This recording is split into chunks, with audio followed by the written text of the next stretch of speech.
Hey Destino, I hope that you guys are healthy and safe, especially during this quarantine time. I know that it could be daunting, it could be scary. There's a lot of uncertainty going on, but it's in times like this that we see the need for people to rise up and become great leaders. Maybe it's with your siblings at your church, in Destino, with classmates, friends, family, whatever the case. Right now, you have the opportunity to step into a role of leadership and bring about that peace, that confidence, that steadfastness, that people need. And so, with that being said, I want to share with you 3 things that great leaders do. And I hope that this encourages you, but also challenges you to step into that role of leadership in your community. And so, number 1, great leaders know their why. Great leaders have a vision, have a goal, and know how to express that to people. So, for example, in Destino, our why is to empower the Latino community to change the world through Jesus Christ. Our how is through Bible studies, through prayer, familia time, Zoom calls, whatever the case.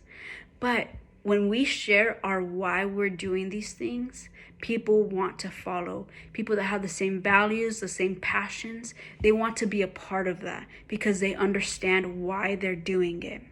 Maybe for you, as you thought about your major, you knew why you were doing that. And so that why keeps you going through the hard times. And so as you're thinking about stepping into a leadership role, what are you asking those people that you want to lead to do, and why? Maybe this summer it looks like gaining wisdom so that you can know how to help your community through this pandemic, and not just to survive but to thrive. Well, that could be your why. And your what or how is through reading the book of Proverbs and seeing what great leaders in Bible times have done during distressful times. You're gaining wisdom to help, and you're doing it through reading the Bible. Whatever the case, great leaders know their why, and the how and what will follow that. Okay? The second is great leaders seek wise counsel. If you want to succeed, you see what other successful people have done. When we're thinking about college, we're literally learning what it took other people years to gain that wisdom, right? We're looking at their success and their failures and the time that it took for them to learn about something. And then we take that information and run with it and build on it. Hardly anyone wants to follow a leader that thinks that they know it all. What great leaders do is they read, they watch podcasts, they watch videos, they hear podcasts, they spend time in prayer, they talk to other people in that position and have asked, what's worked, what hasn't worked, what can I do, how do I lead these people? And Proverbs 11:14 says, without good direction, people lose their way. The more wise counsel you follow, the better your chances, right? And so great leaders seek out other people that have done what they want to do, and they learn from them. And so even going back to, there's going to be a theme of the book of Proverbs. You see what great leaders, what is their wisdom that they have to give, and how can you gain from that. The third thing is great leaders aren't afraid of failure. Most people don't step into a role of leadership because they think that they're not going to be good leaders, that they might fail, that they're going to lead them the wrong way. Well, let me just tell you that if you never try, you've already failed. And even with the first time that you step into a role of leadership, you still may fail. But Babe Ruth, one of the most known baseball players of all time, says, don't let the fear of striking out keep you from playing the game. So many people, they're so afraid of failure that they won't even try. And so you're already failing. So what does it look like to not be afraid of failure, but learn how to fail? be gracious with yourself. Know that there's going to be times that you're going to lead people away, but the best thing that you could do is be honest. Own up to the things that went wrong, and just guide people in the best way that you know how, with the other two things in mind, right? With sharing what the vision is, knowing what your why is, and then seeking that wise counsel. But don't be afraid of failure, because that's going to hinder you.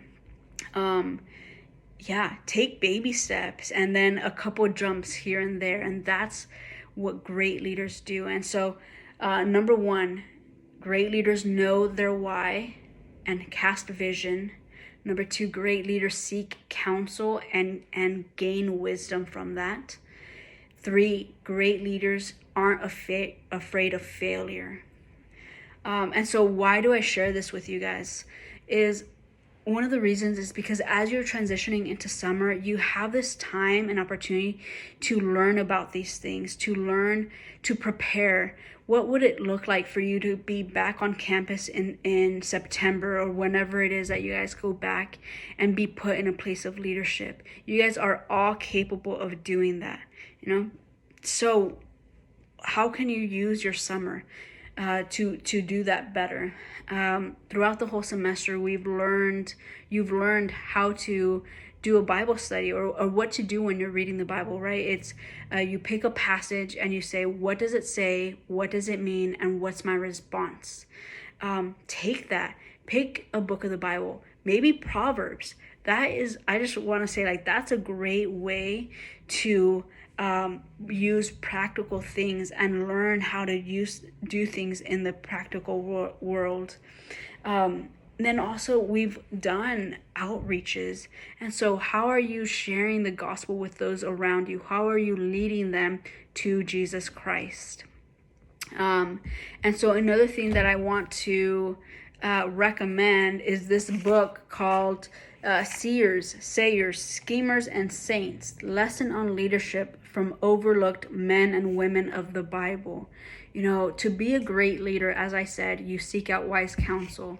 You see what other people that are great leaders do.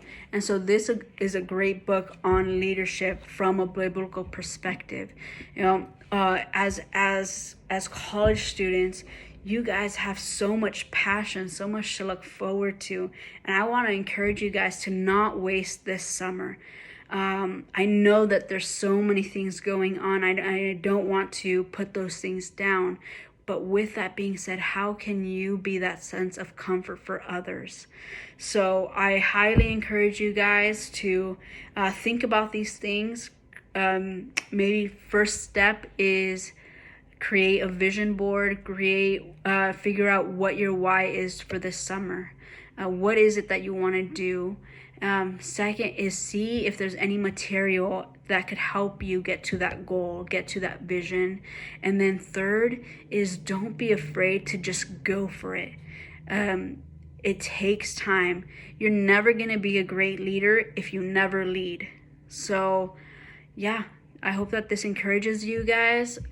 Take those things that you've learned throughout the semester and run with it.